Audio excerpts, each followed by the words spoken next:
서울의 한 대형 병원에서 벌어진 충격적인 사건이 온라인 커뮤니티를 통해 확산되고 있습니다. 65세 여성 사업가가 아들을 잃은 슬픔 속에서 며느리의 가짜 임신 사기에 속았다가 한 간호사의 용기 있는 고백으로 진실을 알게 된 사연이 공개됐습니다. 제보에 따르면 이 이야기는 인간의 가장 어두운 탐욕과 배신, 그리고 가장 아름다운 희망과 재생의 모습을 동시에 보여주고 있다고 합니다. 특히 법적 모녀관계로 발전한 두 여성의 인연이 진정한 피보다 진한 가족의 의미를 일깨우고 있어 많은 이들의 가슴을 울린다고 합니다. 과연 무슨 일이 있었던 걸까요? 지금부터 여러분께 그 특별한 이야기를 전해드리겠습니다. 여기서 잠깐 더 많은 이야기와 재미있는 콘텐츠를 놓치지 않으시려면 지금 바로 구독과 알림 설정을 해주세요. 여러분의 관심이 저희 채널에게 큰 힘이 됩니다. 그날의 비는 쉽게 그치지 않았습니다. 빗방울이 장례식장 유리창을 두드리는 소리가 마치 제 가슴을 직접 두드리는 것처럼 느껴졌어요. 윤정이는 자신의 외동아들 민우의 영정사진을 바라보며 서 있었습니다. 65세의 나이에 아들을 먼저 보내는 비통함이란 이 세상에 더 큰 고통이 있을까요? 검은 옷을 입은 조문객들의 위로가 귀에 들어오지 않았어요. 그저 흐릿한 소음처럼 멀게만 느껴졌죠. 어머니, 너무 슬퍼하지 마세요. 민우 오빠도 원치 않을 거예요. 며느리 지은이 정희의 손을 잡았습니다. 28배 젊은 나이에 과부가 된 지은의 얼굴은 창백했지만 눈가는 붉어 보였어요. 민우와의 결혼 생활은 불과 3년이었습니다. 너무나 짧은 시간이었죠. 장례를 마치고 집으로 돌아온 정희는 텅 빈 집안을 바라보았어요. 남편은 5년 전에 먼저 하늘나라로 떠났고 이제 아들마저 잃었습니다. 밤이면 찾아오는 고독감은 견디기 힘들 정도였어요. 정희는 자신이 운영하던 중소기업을 은퇴를 앞두고 아들에게 물려주려 했지만 이제 그 계획도 무의미해졌습니다. 어머니, 제가 자주 찾아뵐게요. 혼자 계시면 외로우실 테니까요. 지은의 말에 정희는 그저 고개를 끄덕였습니다. 민우가 떠난 후 지은은 정말 자주 찾아왔어요. 장을 받아주고 집안일을 도와주며 심지어 가끔은 밤새 정희와 함께 있어주기도 했죠. 시간이 흐르면서 정희는 지은에게 더욱 의지하게 되었습니다. 민우의 사망 후 100일이 지난 어느 날이었어요. 비가 내리는 저녁 지은이 눈물을 글썽이며 정희의 집을 찾아왔습니다. 어머니, 말씀드릴 게 있어요. 정희는 불길한 예감에 가슴이 철렁 내려앉았습니다. 혹시 지은이 재혼을 결심했을까? 그녀를 잃는다면 이제 정말 혼자가 되는 거였죠. 제가 임신했어요. 민우 오빠의 아이를. 정희의 눈이 커졌습니다.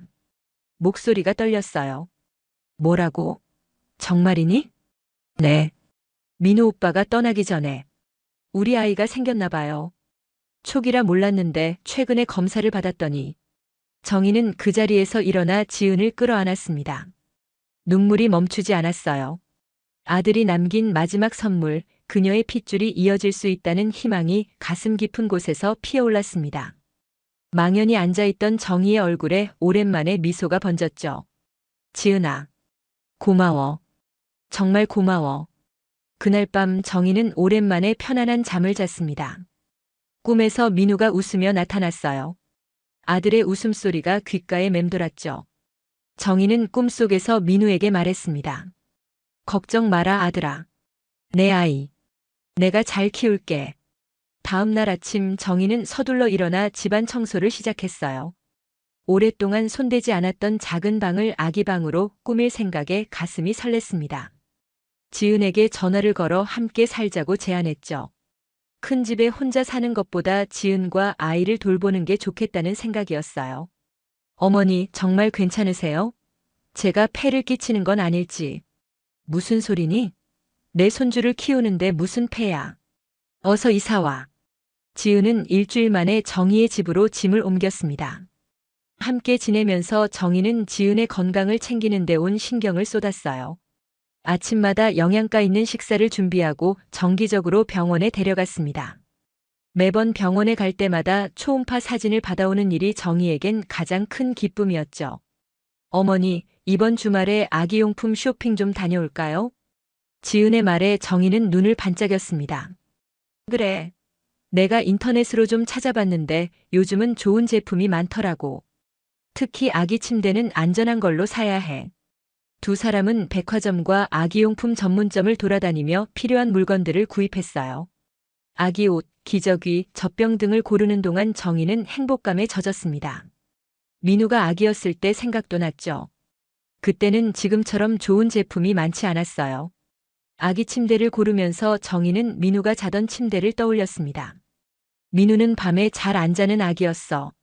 항상 안아줘야 잠들었지. 이번 아기는 어떨까? 지은은 미소 지으며 정희의 이야기를 들었어요. 어머니가 육아의 달인이시니 걱정 없을 것 같아요. 저는 아무것도 모르는데 많이 가르쳐 주세요.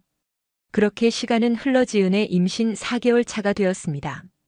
정희는 거실 한쪽에 아기용품들을 차곡차곡 쌓아두었어요. 민우의 유산은 모두 아이에게 물려줄 생각이었죠. 회사도 아이가 크면 맡길 계획이었습니다. 정희의 삶에 다시 의미가 생겨났어요. 하지만 행복은 오래가지 않았습니다. 어느 날 지은의 정기검진을 위해 병원을 찾았을 때였어요. 젊은 간호사가 지은의 이름을 부르며 진료실로 안내하는 순간 정희는 그 간호사가 자신을 이상하게 쳐다보는 것을 느꼈습니다. 마치 무언가 말하고 싶은 듯한 표정이었죠. 진료를 마치고 나오는 길 화장실에 들르기 위해 잠시 혼자 있던 정희에게 그 간호사가 다가왔어요. 실례지만 환자분 시어머니 되시나요? 정희는 고개를 끄덕였습니다. 간호사의 표정이 심각해졌어요. 조심하세요. 며느리분. 신경 쓰셔야 할 것 같아요. 정희가 뭐라고 묻기도 전에 간호사는 급히 자리를 떠났습니다. 복도 저편에서 지은이 정희를 찾고 있었어요. 간호사의 말은 정희의 마음에 작은 의욕의 씨앗을 심었습니다. 집으로 돌아오는 차 안에서 정희는 자꾸만 그 말이 떠올랐어요. 조심하라니. 무슨 뜻일까?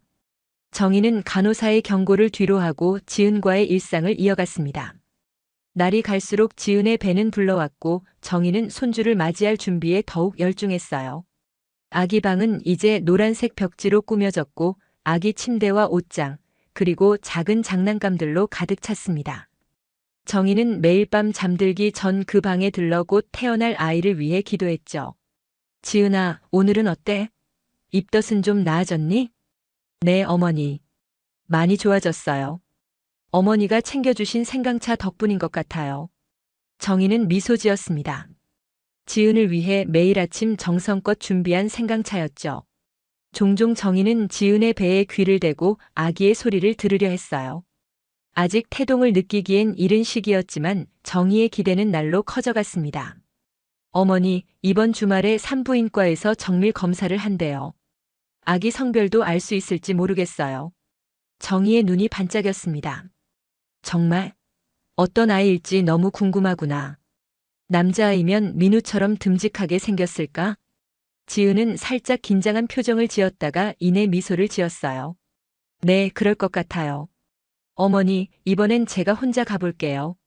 어머니는 피곤하실 텐데. 정희는 잠시 망설였지만 결국 동의했습니다. 요즘 들어 지은이 자신의 병원 방문을 꺼리는 것 같다는 생각이 들었지만 그저 임산부의 예민함일 거라 여겼죠. 정희는 지은을 믿었습니다. 민우의 아내였고 곧 민우의 아이를 낳을 사람이었으니까요. 주말이 지나고 지은이 병원에서 돌아왔을 때 그녀는 기쁜 표정으로 초음파 사진을 보여주었어요. 어머니, 아들이래요. 의사 선생님이 확실하다고 하셨어요. 정희는 사진을 받아들며 눈물을 흘렸습니다. 작은 점처럼 보이는 아이의 모습에서 민우의 어린 시절을 떠올렸어요. 우리 민우가 살아 돌아오는 것 같구나. 그날 밤 정희는 오랜만에 남편의 사진을 꺼내보았습니다. 여보, 우리 손주가 생겼어. 아들이래. 당신 닮았으면 좋겠다. 다음 날 정희는 집 근처 시장에 나가 아기 옷을 더 사왔어요.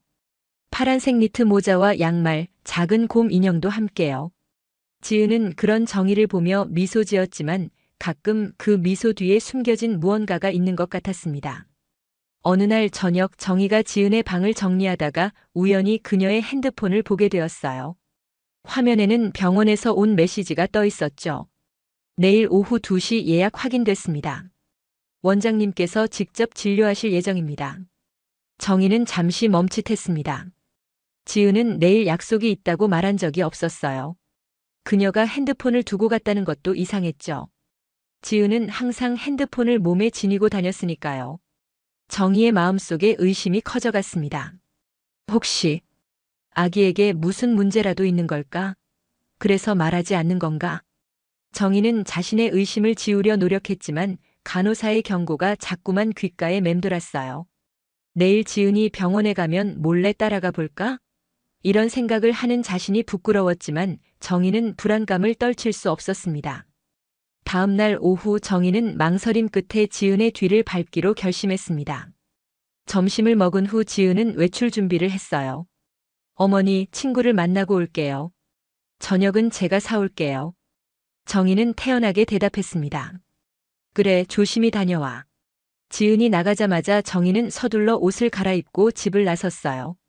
멀리서 지은을 따라가는 건 처음이라 심장이 빠르게 뛰었습니다.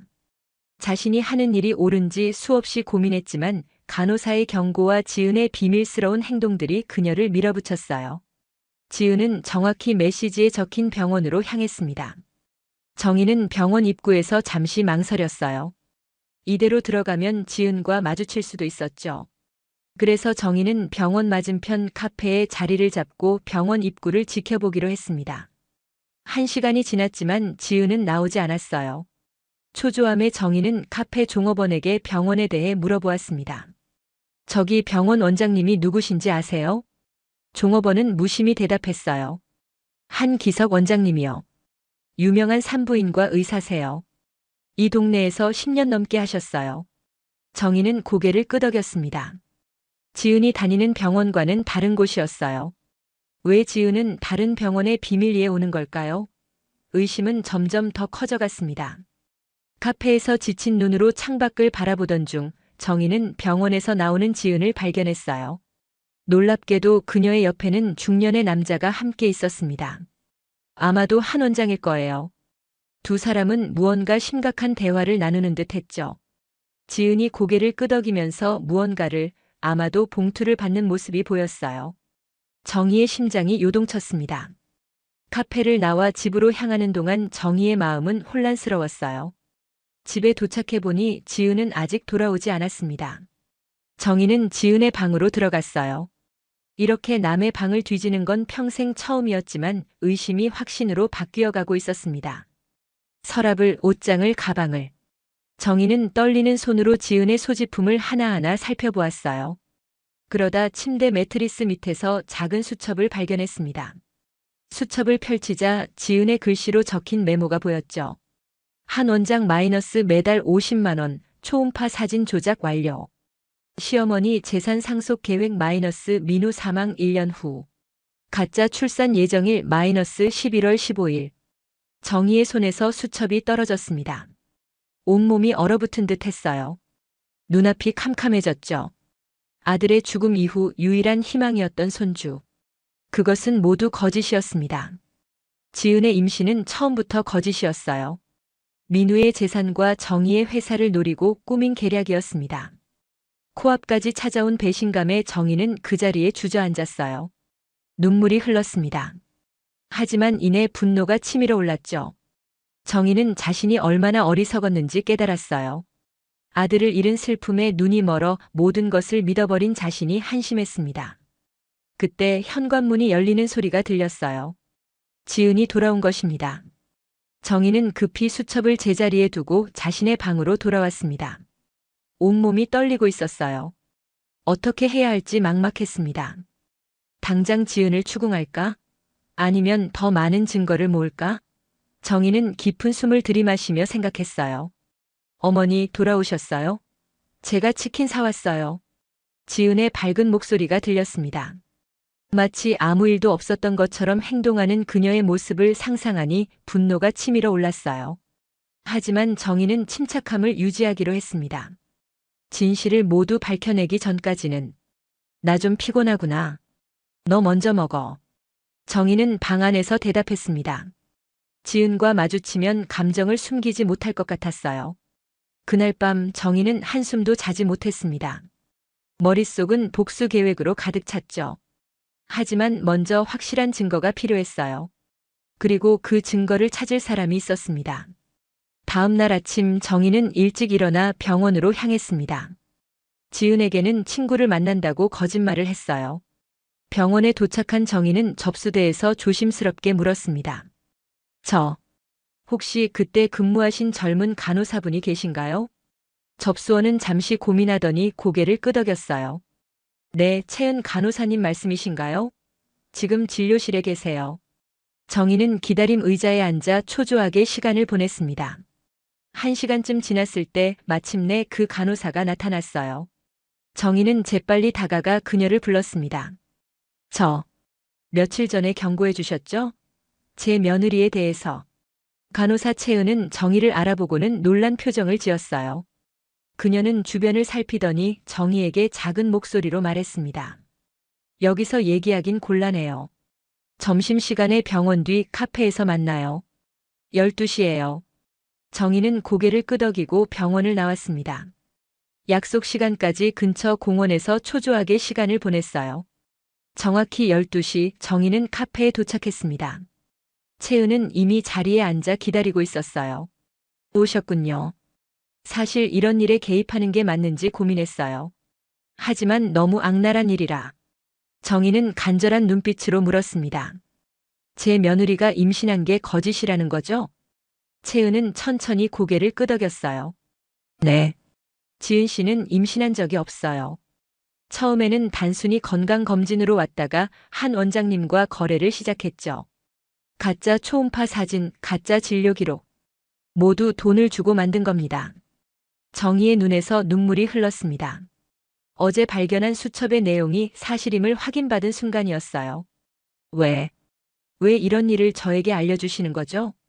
채은은 잠시 침묵했다가 대답했습니다. 제 어머니도 비슷한 일을 당하셨어요. 재혼한 아버지의 여자가. 어머니는 끝내 그 충격에서 헤어나오지 못하셨죠. 그래서 같은 일이 또 일어나는 걸 보고만 있을 수 없었어요. 정희는 채은의 손을 꼭 잡았습니다. 정말 감사해요. 하지만 이제 어떻게 해야 할지 모르겠어요. 채은은 작은 봉투를 꺼냈어요. 이건 지은 씨의 진짜 진료 기록이에요. 몰래 복사해 왔습니다. 그리고 제가 한 원장님의 비리를 고발할 준비도 하고 있어요. 도움이 필요하시면 언제든지 연락 주세요. 정희는 봉투를 받아들며 고개를 끄덕였습니다. 이제 지은과 한 원장의 비리를 밝힐 증거가 생겼어요. 하지만 그보다 더 큰 상처는 정희의 마음속에 남았습니다. 아들을 잃은 슬픔도 모자라 이제는 손주에 대한 희망마저 잃었으니까요. 카페를 나오며 정희는 결심했습니다. 더 이상 눈물을 흘리지 않기로요. 이제는 자신의 권리를 되찾을 시간이었습니다. 집으로 돌아가는 길 정희는 오랜 친구이자 변호사인 김 박사에게 전화를 걸었습니다. 김 변호사는 정희의 남편이 살아있을 때부터 가족 법률을 담당해온 신뢰할 수 있는 사람이었어요. 김 변호사님, 급히 만나 뵙고 싶은데 시간 되세요? 정혜 씨? 무슨 일이신지. 목소리가 안 좋으시네요. 지금 바로 사무실로 오세요. 1시간 후 정희는 김 변호사 사무실에 앉아 모든 이야기를 털어놓았습니다. 지은의 거짓 임신, 한 원장과의 공모, 그리고 채은 간호사가 제공한 증거까지요. 김 변호사는 심각한 표정으로 이야기를 듣더니 고개를 저었어요. 정말 악랄한 일이네요. 하지만 걱정 마세요. 확실한 증거가 있으니 법적으로 대응할 수 있습니다. 우선 지은 씨를 집에서 내보내고 사기죄로 고소할 수 있어요. 한 원장도 의료윤리 위반으로 면허 취소까지 가능할 겁니다. 정희는 깊은 숨을 내쉬었어요. 법적인 대응은 가능했지만 마음의 상처는 쉽게 치유되지 않을 것이었습니다. 김 변호사는 서류를 꺼내며 계속 말했죠. 내일 아침 일찍 병원에 가서 한 원장을 만나보는 게 어떨까요? 정면으로 증거를 들이대면 아마 바로 자백할 겁니다.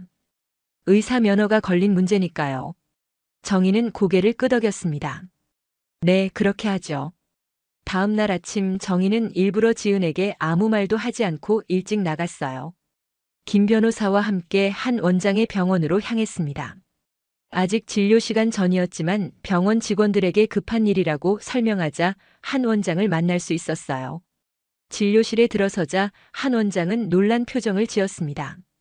정희의 얼굴을 알아본 것이 분명했어요. 무슨 일로 오셨나요? 김 변호사가 서류 봉투를 내밀었습니다. 이건 지은 씨의 진짜 진료 기록입니다. 그리고 이건 초음파 사진이 조작되었다는 증거고요. 한 원장님께서 지은 씨와 공모해 가짜 임신 증명서를 발급한 증거도 있습니다. 한 원장의 얼굴이 창백해졌어요. 그는 잠시 침묵하더니 의자에 털썩 주저앉았습니다. 정말 죄송합니다.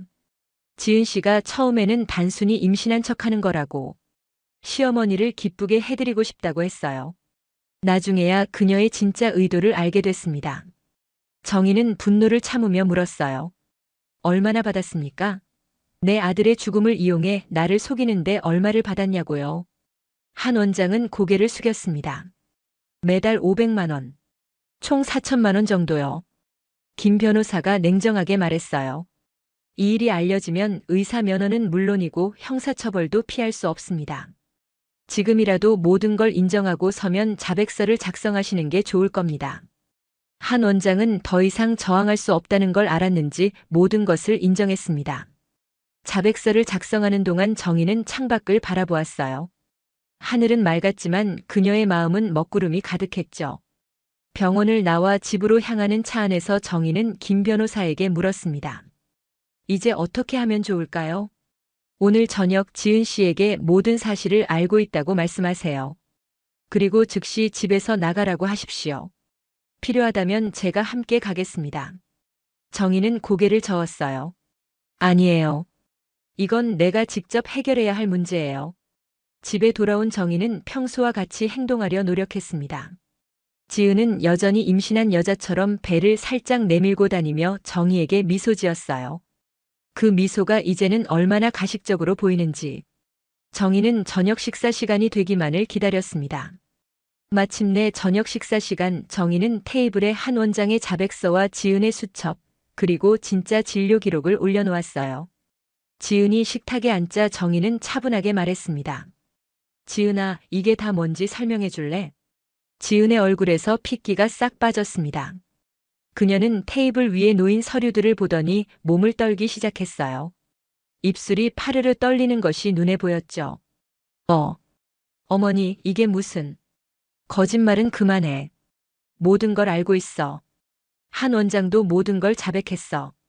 정희의 목소리는 놀라울 정도로 차분했습니다. 분노보다는 깊은 실망감이 묻어났어요. 지은은 잠시 말을 잃었다가 갑자기 눈물을 흘리기 시작했습니다. 어머니, 제가 잘못했어요. 하지만 이해해 주세요.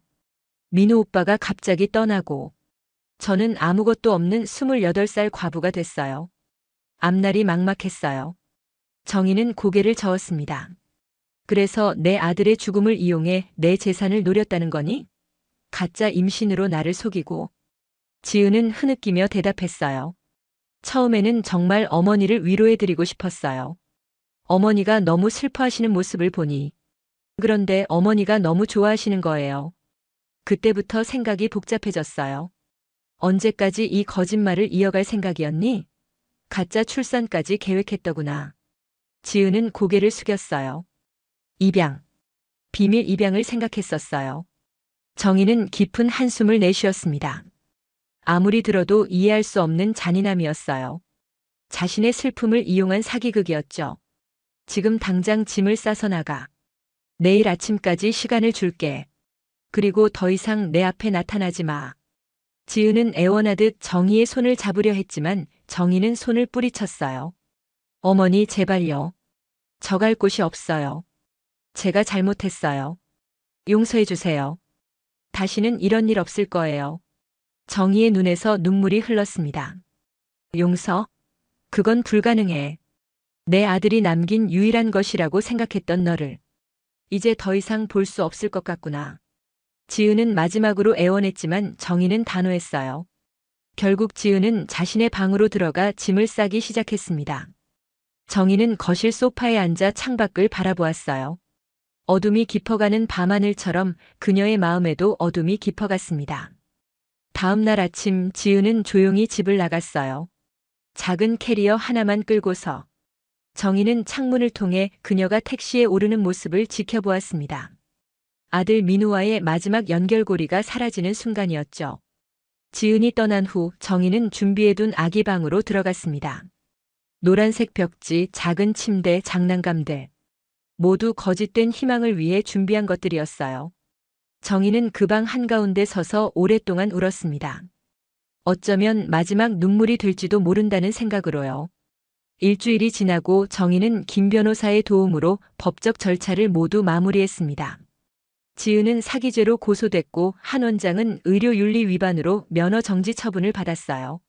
하지만 그것들은 정희에게 크게 중요하지 않았습니다.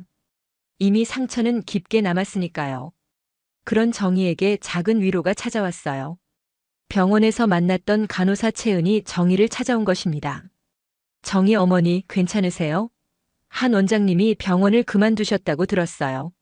정희는 미소 지었습니다. 덕분에 모든 것이 밝혀졌어요. 정말 고마워요, 채은 씨. 채은은 차를 마시며 정희와 이야기를 나눴어요. 그녀 역시 어려운 가정 환경에서 자랐다고 했죠. 어머니가 일찍 돌아가시고 혼자 간호사가 되기 위해 고생했다고 했습니다. 그런 채은의 이야기를 들으며 정희는 묘한 친근감을 느꼈어요. 채은 씨, 가끔 시간 될 때 놀러 와요. 이 집이 너무 조용해서. 채은은 밝게 웃으며 고개를 끄덕였습니다. 네, 자주 찾아뵐게요, 어머니. 그렇게 정희와 채은의 인연이 시작되었어요. 누구도 예상하지 못했던 새로운 관계의 시작이었습니다. 시간은 빠르게 흘러갔습니다. 지은과의 악연이 끝난 지 1년이 지났어요. 정희는 그동안 많은 변화를 겪었습니다. 무엇보다 가장 큰 변화는 채은과의 관계였죠. 처음에는 단순히 위로가 필요한 관계였지만 점차 두 사람은 서로에게 의지하게 되었어요. 채은은 일주일에 2~3번씩 정희의 집을 찾아왔습니다. 함께 요리를 하고 영화를 보고 때로는 여행을 다녀오기도 했어요. 정희는 채은을 통해 다시 웃는 법을 배웠습니다. 채은은 정희에게서 어머니의 따스함을 느꼈고요. 어느 날 저녁 정희는 채은에게 조심스럽게 제안했어요. 채은아, 혹시 법적으로 모녀 관계를 맺는 건 어떨까? 채은은 놀란 표정으로 정희를 바라보았습니다. 어머니, 정말요? 나는 자식을 잃었고 너는 어머니를 잃었잖아. 우리가 서로의 빈자리를 채워줄 수 있지 않을까? 채은의 눈에 눈물이 고였어요. 그녀는 말없이 정희를 꼭 안았습니다. 그것은 동의의 표시였죠. 그렇게 정희와 채은은 법적으로 입양 절차를 밟게 되었어요. 나이 들어 자식을 입양하는 것은 쉽지 않았지만 김 변호사의 도움으로 가능했습니다. 정희는 자신의 모든 재산과 회사를 채은에게 상속하기로 했어요. 어머니, 저는 재산 때문이 아니에요. 채은의 말에 정희는 미소 지었습니다. 알아. 그래서 더 믿을 수 있는 거야. 입양 절차가 끝나고 채은은 공식적으로 정희의 딸이 되었어요. 그리고 몇 개월 후 채은에게 기쁜 소식이 찾아왔습니다. 오랫동안 만나온 남자친구가 청혼을 한 것이었어요. 어머니, 진호 오빠가 프로포즈했어요. 어머니의 허락을 받고 싶어 해요. 정희는 기뻐하며 채은을 축하해 주었습니다. 진호는 성실한 의사였고 채은을 진심으로 사랑하는 것이 느껴졌어요. 정희는 두 사람의 만남을 전적으로 응원했습니다. 결혼식 날 정희는 채은의 어머니로서 주빈석에 앉았어요. 하얀 웨딩드레스를 입은 채은이 입장할 때 정희의 눈에서는 행복의 눈물이 흘렀습니다. 아들 민우의 결혼식 때도 이런 감정이었을까요? 그때는 느끼지 못했던 진정한 가족의 의미를 이제야 깨닫는 것 같았어요. 결혼 후 1년 채은은 정희에게 또 다른 기쁜 소식을 전했습니다. 어머니, 제가 임신했어요. 5주 차래요. 정희는 그 말을 듣는 순간 온몸에 전율이 흘렀어요. 가짜가 아닌 진짜 손주를 만나게 될 것이라는 사실에 가슴이 벅차올랐습니다. 채은의 임신 과정을 지켜보는 동안 정희는 과거의 상처를 완전히 치유할 수 있었어요. 출산일이 다가오자 정희는 채은의 집 근처로 이사했습니다. 매일 채은의 건강을 살피고 아기를 위한 준비를 함께 했어요. 이번에는 모든 것이 진실이었습니다. 초음파 사진, 태동, 그리고 채은의 커지는 배까지. 모든 순간이 소중했어요. 아기가 태어난 그날 정희는 병원 분만실 앞에서 초조하게 기다렸습니다. 진호가 나와 기쁜 소식을 전했을 때 정희는 그 자리에서 주저앉을 뻔했어요. 어머님 딸이에요. 건강한 여자아이예요. 정희는 떨리는 발걸음으로 병실에 들어갔습니다. 채은은 작은 아기를 안고 누워 있었어요. 지친 표정이었지만 행복한 미소를 짓고 있었죠. 어머니, 우리 딸 보세요. 이름은 민서로 지었어요. 오빠 이름을 따서. 정희는 조심스럽게 아기를 품에 안았습니다. 작고 보드라운 아기의 손이 정희의 손가락을 꼭 쥐었어요. 그 순간 정희는 깨달았습니다. 진정한 가족은 피보다 더 진한 인연으로 맺어진다는 것을요. 민서야, 할머니가 많이 사랑해. 앞으로 우리 가족 모두 행복하게 살자. 창밖으로 따스한 햇살이 비쳐들었습니다. 정희의 인생에 새로운 봄이 찾아온 것 같았어요. 과거의 상처와 배신은 이제 멀리 떠나보냈습니다. 남은 것은 오직 사랑과 희망뿐이었죠. 정희는 이제 알았습니다. 삶은 때로 우리에게 잔인한 시련을 줍니다. 하지만 그 시련을 통해 우리는 더 강해지고 진정으로 소중한 것이 무엇인지 깨닫게 되는 것이었어요. 피는 섞이지 않았지만 마음으로 이어진 가족의 소중함을. 정희는 이제야 진정한 행복을 찾았습니다. 민서의 작은 숨소리를 들으며 정희는 생각했어요. 이것이 진짜 가족이구나. 이제 우리는 진짜 행복해질 거야.